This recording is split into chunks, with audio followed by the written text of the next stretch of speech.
এটি উৰুষা পজা, এখন ই-ৰিক্সা আৰু এজনী সাহসী ছোৱালীৰ সফলতা। আজি ঘোষণা হ'ল উচ্চতৰ মাধ্যমিক পৰীক্ষাৰ ফলাফল। ফলাফল বিচাৰি পুৱাৰ পৰাই ব্যস্ত প্ৰতিগৰাকী পৰীক্ষাৰ্থী, অভিভাৱক। পিছে বিশ্বনাথৰ ৰীমা ইয়াৰ ব্যতিক্ৰম। ফলাফল ঘোষণা কৰাৰ দিনটোতো ৰীমাই ই-ৰিক্সাৰে ভাড়া মাৰি আছে। ভাড়া নামাৰিলে ঘৰ নচলে। ই-ৰিক্সা চলাই পৰিয়াল পোহপাল দিয়া বিশ্বনাথৰ ৰীমা উত্তীৰ্ণ হ'ল প্ৰথম বিভাগত। বিশ্বনাথৰ অসম অৰুণাচল সীমান্তৰ মিছামাৰীৰ এগৰাকী সাহসী ছাত্ৰী ৰীমা তেৰংপী।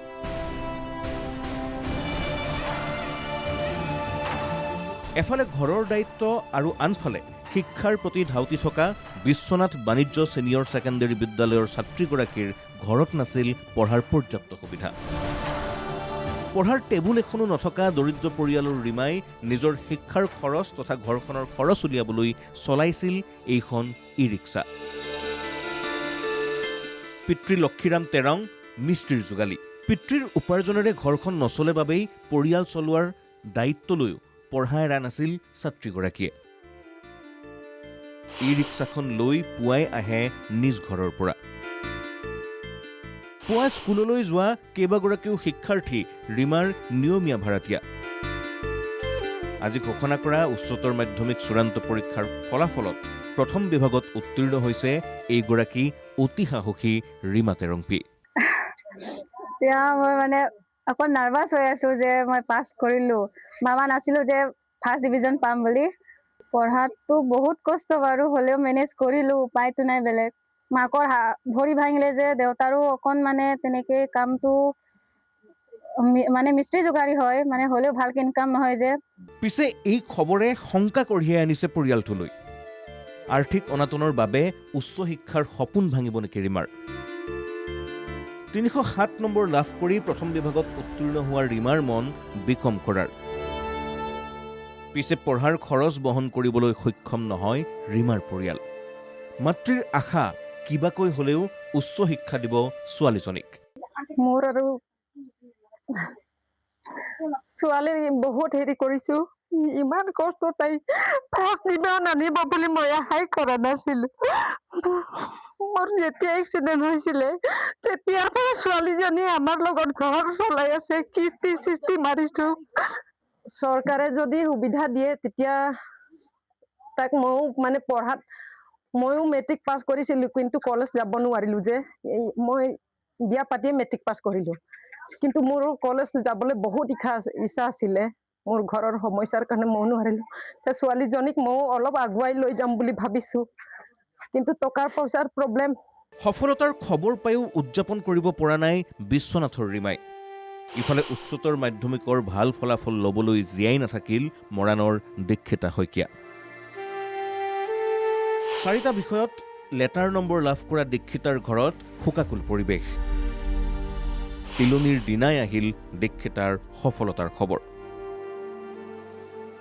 মৰাণৰ ডুমৰ দলং গাঁৱৰ ৰত্ন শইকীয়া আৰু প্ৰয়াত জোনালী শইকীয়াৰ কন্যা দীক্ষিতা শইকীয়াই আজি ঘোষণা কৰা উচ্চতৰ মাধ্যমিকৰ ফলাফলত 80% নম্বৰসহ 4টা বিষয়ত লেটাৰ নম্বৰ লাভ কৰি উত্তীৰ্ণ হৈছে। কিন্তু এই ফলাফললৈ ৰৈ নাথাকিল দীক্ষিতা শইকীয়া। মৰাণ উচ্চতৰ মাধ্যমিক বিদ্যালয়ৰ পৰা পৰীক্ষাত অৱতীৰ্ণ হোৱা ছাত্ৰীগৰাকী যোৱা শনিবাৰে হঠাৎ পেটৰ বিষ হোৱাত ডিব্ৰুগড়ৰ এখন ব্যক্তিগত চিকিৎসালয়ত ভৰ্তি কৰোৱা হৈছিল যদিও দেওবাৰে পুৱতি নিশা মৃত্যুক আঁকোৱালি লয় ছাত্ৰীগৰাকীয়ে। এক শোকাকুল পৰিৱেশত দীক্ষিতাৰ ঘৰত তিলনি চলি থকাৰ মাজতেই আহিল পৰীক্ষাৰ ফলাফলৰ খবৰটো। ফলাফলৰ খবৰত উপস্থিত সকলোৱে চকুলো টুকিলে, আৱেগিক সহপাঠী সকলো। তাইৰ নাম দীক্ষিতা শইকীয়া আছিল। তাইৰ আজি ৰিজাল্ট দিছে HS ছেকেণ্ড ইয়েৰৰ। তাইৰ এক্সামো ভাল হৈছে। কালি হঠাৎ এইটো খবৰ পাই আমাৰ বাবে বৰ এটা দুখ লগা কথা যে এনেকৈ কোনোবা এজনী সদায় হাঁহি থকা ছোৱালী এজনী নাইকিয়া হৈ যাব আমি ভবাই নাছিলোঁ। আজি তাইৰ পাৰ্চেণ্টেজো বহুত ভাল আহিছে, 80%। তাই সদায় কৈছিলে তাই কটন কলেজত পঢ়াৰ বৰ মন আছিলে। আজি পাৰ্চেণ্টেজ ভালেই আহিলে, তাইহে মানুহজনী নাথাকিলে। বৰ দুখ লাগিছে আজি। কটনত পঢ়াৰ মন আছিল দীক্ষিতাৰ।